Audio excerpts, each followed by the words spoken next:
everyone, it's Danita Chantel, and we're at the 5th Annual National Cares Mentoring Gala for the Love of Our Children.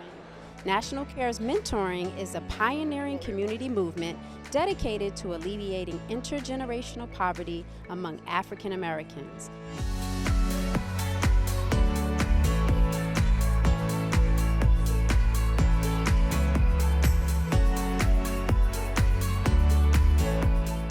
You guys have recruited about 150,000 mentors and reached out to so many children in the cities. Can you talk to us more about that? They are approaching it from a holistic perspective where the mentors go and meet the children where they are. They are in the schools and they are meeting with them as mentors, not just for academics, but for spiritual guidance, emotional guidance, job guidance, to touch upon every aspect of their existence and growth and development. You can always use more mentors, and that is what Susan Taylor is so dedicated to doing. Cares mentoring that is really doing the work from the ground up. I'm actually connected because I know the Grandmasters for maybe decades. Right.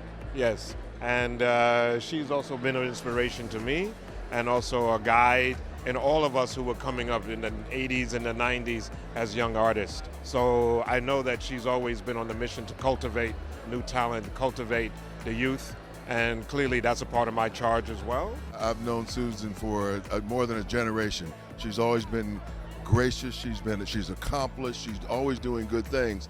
And although we live on the West Coast, we made sure we made it back here for this particular event, and then they're honoring one of our great friends, Robert Smith, who's in the lead in so many things for not only in business, but people of color and young people. So they're honoring a great person. Susan's great, and the organization as well. Remember your connection to divinity, and that there is nothing that is good for yourself and humanity that you can't realize. Can you tell us tonight about what it feels like for all of your friends and loved ones to come out tonight and support such an amazing mission? It is so exciting to feel the energy, all the energy in the room, and to know that people have just put aside, other things that were important to come and support our children and community. So my heart is gladdened. Your guest tonight, Mr. Robert, talk to us about what it meant as far as you deciding who you would honor this tonight. Well, we're not honoring Robert Smith because of his philanthropy that is known. Yes. We're honoring him because of what he does behind the scenes, because Robert Smith is one of the major supporters of young people coming out of foster care who are the most vulnerable in this nation. He does it quietly, he does it consistently, yes, and with a lot of love. Talk to us about how you got connected with this event. Susan, of course, is just a force of nature. She redefined Black beauty all the years I was growing up, and I just remember seeing her and reading about her in Essence magazine. And a big part of what I grew up understanding was the importance of being a part of your community, and you were defined by your community. And she was, even though she didn't live in our community in Denver, Colorado, she was very much present in it in every edition of what Essence magazine represented. So as she left that enterprise and decided to come and really do this work for our community, she said, listen, Robert, our children need help. They need people who actually understand that it's important that they feel cared for in so many different ways, not just financially, but emotionally, spiritually, in a holistic healing environment. And she said she wanted to provide that through this organization. As you start thinking about how people I was introduced to growing up, they were always introduced in the context of what they did for the community, not necessarily, their job. How does it feel to get this honor tonight? Well, like all things, when you are honored by your community, it is looking and paying attention to what you do.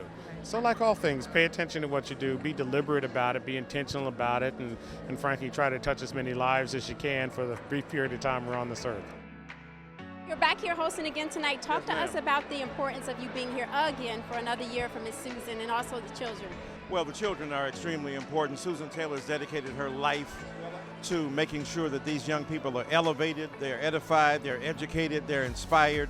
And I'm just honored to be here with Tamron Hall to be able to reinforce that message, to make certain that America knows that it's important to support our young people. You can't keep complaining about them. You got to lift them up. You got to embrace them. You got to celebrate them. You got to recognize their genius, inspire them where they are, meet them where they are to take them where they need to be. And we can solve these problems ourselves. So thank you. Stay tuned for more with Live It Up. And back to you, Donna.